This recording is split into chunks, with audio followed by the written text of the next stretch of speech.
Hi hello నమస్తే welcome to Telugu 360 నేను మీ అనిల్. తెలంగాణ రాజకీయాల్లో పెను మార్పులు జరుగుతూ ఉన్నాయి. బీసీలను బేస్ చేసుకొని రాజకీయాలు చేస్తూ ఉన్న రాజకీయ నాయకులు, బీసీలను బేస్ చేసుకొని ప్రధాన పార్టీలు రావాలి, తెలంగాణలో మరో పార్టీ రావాలి, బీసీలని ఐక్యత చేయాలి, దాదాపుగా 60% పైన ఉన్న బీసీలకి 42% రిజర్వేషన్ వచ్చే విధంగా చూడాలన్నట్టుగా బీసీ నేతలు కోరుతూ ఉన్నారు. దాంట్లో బలంగా కల్వకుంట్ల కవిత, అదేవిధంగా తీర్మార్ మల్లన్న, అదేవిధంగా ఈటల రాజేందర్ లాంటి సీనియర్ నేతలైతే మరి కొట్లాడుతూ ఉన్న పరిస్థితి కనబడతా ఉంది.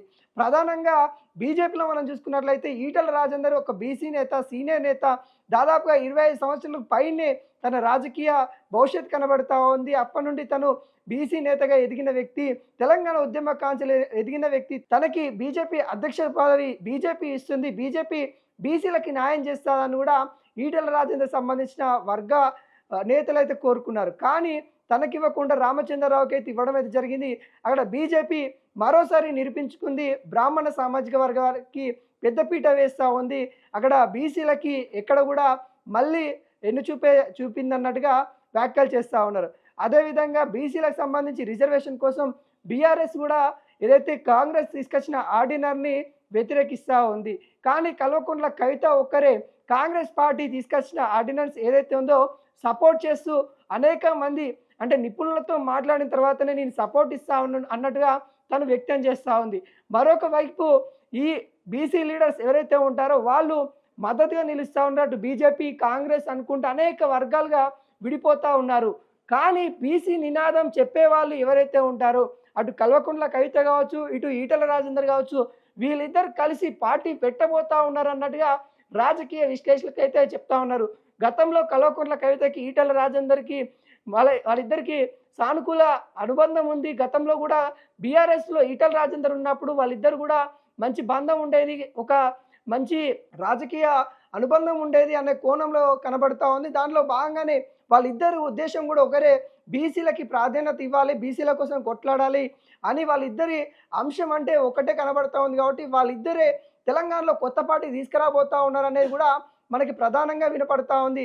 కల్వకుంట్ల కవిత, ఈటల రాజేందర్ కలిసి కొత్త పార్టీ తీసుకురాబోతా ఉన్నారు తెలంగాణలో అన్నట్టుగా ప్రధానంగా అయితే వినిపిస్తూ ఉంది. ఈటల రాజేందర్ ఏదైతే బండి సంజయ్ వాళ్ళిద్దరి వివాదం ఉందో ఢిల్లీకి కూడా చేరిన అంశం మనకైతే కనబడతా ఉంది. ఈటల రాజేందర్ ఢిల్లీకి కూడా వెళ్ళడం అయితే జరిగింది. ఢిల్లీకి వెళ్ళిన తర్వాత మరి అధిష్టానం ఎటువంటి నిర్ణయం తీసుకోబోతా ఉంది, ప్రధానంగా బీసీలకు సంబంధించి రిజర్వేషన్ ఏ విధంగా ఉండబోతా ఉంది, రెండు అంశాలు ఈటల రాజేందర్ ఆలోచించాల ప్రసక్తి అయితే కనబడతా ఉంది. ఒకటి తన బీజేపీలో తన పాత్ర ఏంటి అనే అంశము ఆలోచించాల్సిన అవసరం వచ్చింది. మరొకటి బీజేపీ బీసీలకి ఏం చేస్తూ ఉందనే అంశం కూడా ఈటల రాజేందర్ ప్రధానంగా ఆలోచించాల్సిన సమయం వచ్చిందన్నట్టుగా ఈటల రాజేందర్ సంబంధించిన వర్గ నేతలు చెప్తా ఉన్నారు. అదేవిధంగా కల్వకుంట్ల కవిత కూడా అనేక అంశాల బీసీ రిజర్వేషన్ కావచ్చు, అటు మహిళలకు సంబంధించిన రిజర్వేషన్ కావచ్చు, అన్ఎంప్లాయ్మెంట్ గురించి కావచ్చు, అనేక అంశాలపైన అయితే తను కొట్లాడుతున్న నేపథ్యం మీద కనబడతా ఉంది. వీళ్ళిద్దరు కలిసి తెలంగాణలో మరో పార్టీ తీసుకురాబోతా ఉన్నారనే అంశము ప్రధానంగా అయితే వినపడతా ఉంది. కానీ రాజకీయ విశ్లేషణలు ఒకటే, అంటే వాళ్ళిద్దరు గమ్యం ఒకటే కనబడతా ఉంది. అటు కల్వకుంట్ల కవిత సీఎం కావాలనే ఆలోచన కనబడుతుంది, మళ్ళీ ఈటల రాజేందర్ కూడా సీఎం కావాలనే ఆలోచన కనబడుతుంది. అంటే ఇద్దరు ఒకే గొడుగు కింద ఉంటారనేది కూడా రాజకీయ విశ్లేషకులకు అది సాధ్యం కాదనే చెప్తా ఉన్నారు. అంటే కల్వకుంట్ల కవిత, ఈటల రాజేందర్ ఒకే పార్టీలో ఉంటారనే అంశం కూడా మనం గమనిస్తే అది సాధ్యం కాదన్నట్టుగా మనకైతే కనబడతా ఉంది. మరి వాళ్ళిద్దరు కలిసి పార్టీ పెడతారా అంటే రాజకీయ విశ్లేషకులు అయితే పెట్టే ఛాన్స్ లేదు. ఎందుకంటే వాళ్ళిద్దరి ఉద్దేశం ఒకటే, సీఎం కావాలని. మరి ఇద్దరు సీఎం కావాలి అనుకున్నప్పుడు రెండు కత్తులు ఒకే దాంట్లో ఉండవు అని ఏ విధంగా అనుకుంటామో మరి వాళ్ళిద్దరు కూడా ఒకే పార్టీలో ఉండబోరు అన్నట్టు కూడా ప్రధానంగా అయితే కనబడతా ఉంది. కానీ తెలంగాణ ప్రజలకి మరో ప్రత్యామ్నాయ పార్టీ కావాలి అన్నట్టుగా తెలంగాణ ప్రజలు కోరుకుంటా ఉన్నారు.